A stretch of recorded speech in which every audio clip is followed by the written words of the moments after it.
I request them to kindly felicitate and welcome Shri Shireen Sethi, the Chief Operating Officer of N1 Media Consultancy.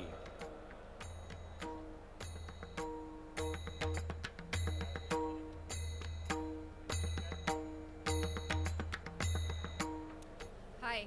So, all my fellow panelists have been talking about India. I have spent the last 16 months in Nigeria, one of the most poor countries of Africa, and it mirrors a lot of the concerns and challenges that this country has. A couple of the panelists have spoken about the role WhatsApp played. Between February and May, when we were having our elections, they also had their general elections.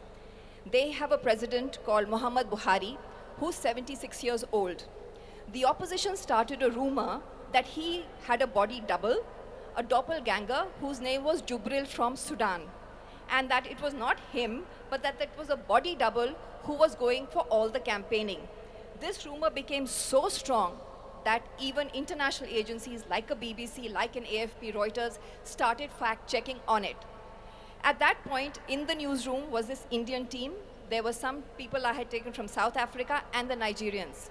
What happens at this point as a media outfit? It's a story that's going to go viral. It's a story that will get huge traction. But at that point, how do you decide that you're going to report the story, but at the same time, you're going to be very responsible about it? So how you edit it, how you script it, makes a lot of difference. The second example I will give from Nigeria is the Boko Haram conflict. I'm sure all of you know about it. You know, even Michelle Obama picked it up about bring the girls back. Now, unlike our country, where in conflict zones, you can actually get access. The army holds press conferences. You have the police giving you some information. You have the government giving you information. Nigeria is very closed. It has no infrastructure. There is very little access. So at that point, what do you do?